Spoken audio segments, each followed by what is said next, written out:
Hi guys! Today I'm going to be talking about something that I have talked about on my channel previously when it happened, but I didn't go into a lot of depth about it. So that's what I'm going to do today. Today I am going to talk about my X Factor experience.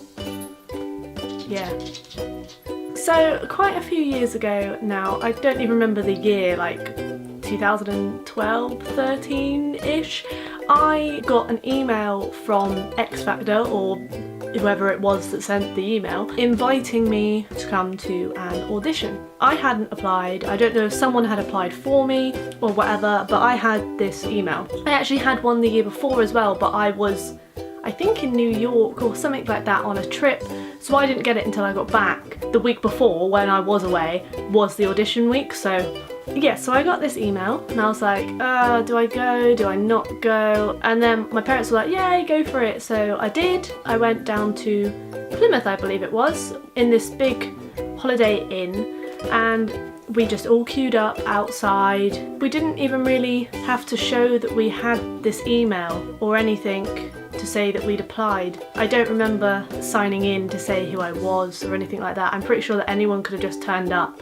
I got given a pink band, like a festival ones, the sticky ones that you have in a club. I got given one of those and I walked in and it was this huge like function room that this Holiday Inn had, and there was just rows and rows and rows and rows and rows of seats, about 10-15 rows of seats, and you can imagine how many across as well. But then at the front there was about 10 little booths.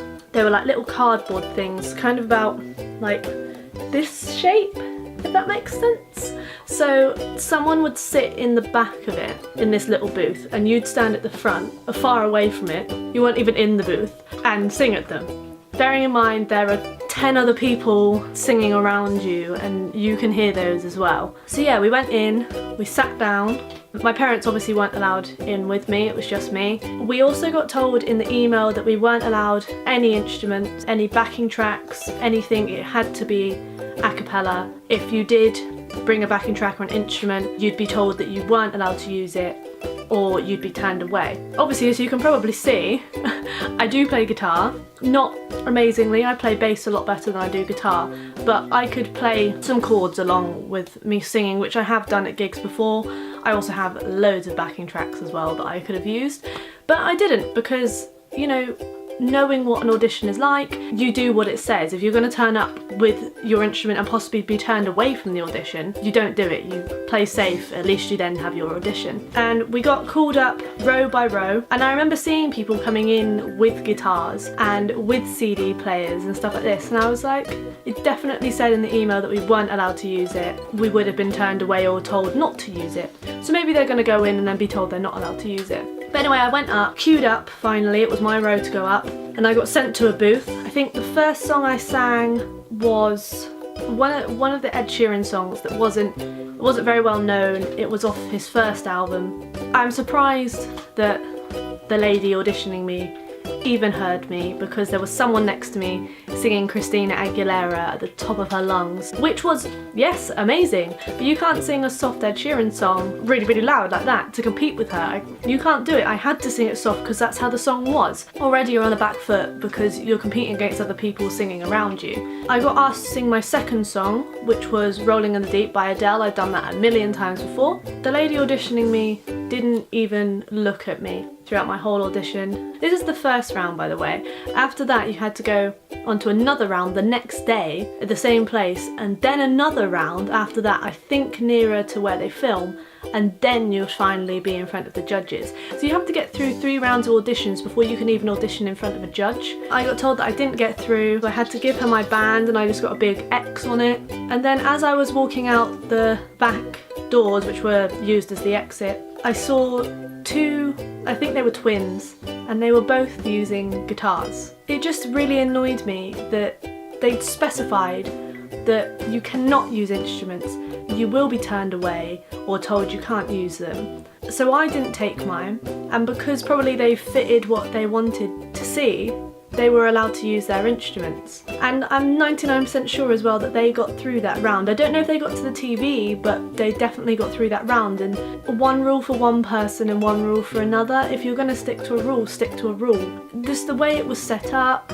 the way you're judged, you know, you don't have a fair judging system because there's people around you singing as well. I don't even think she asked my name, I just got given a number. I wasn't a person, I was a number. She didn't have any details of me. Unlike if you go to an audition, a proper like acting audition, and you're given a number, you fill out a sheet and then give it back in and they will give you a number according to this sheet, and then the audition panel will be given the sheet and go, okay, that number is this person. Whereas at X Factor, I was a number for the day. I wasn't a person, I wasn't Kira. X Factor isn't about singing, it isn't. It's about what you look like, if you're gonna make money, if you're going to make good TV viewing, and obviously I wasn't going to make good TV viewing, so I didn't get through. Truth be told, I have not watched X Factor properly. I've watched the odd episode and turned it off. I have not watched X Factor since. Or Britain's Got Talent, or I've never watched The Voice really anyway, but just because I know what those people have gone through to get there, and some of them are absolutely terrible.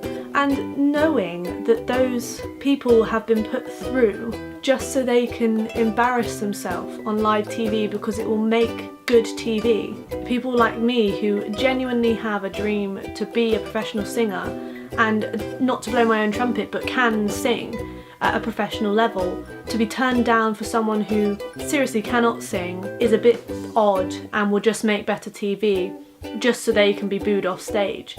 It hurts and it's horrible and it should stop. If you're going to do a TV programme about singing to give people a chance, or giving them a fast track into a professional world of singing, you need to give them a fair chance. And by doing that, you're not. And it's not fair to the people that are embarrassing themselves on TV as well, just so you can get views. It's not fair. Think of how much, you know, communication there needs to be through all of those panels to know that this is the bad person we want to put through. Because that first person needs to put you through, then communicate with the next panel the next day, because it's different people, to then put that same person through. And then the next panel, again, needs to know that this is the bad person we're putting through.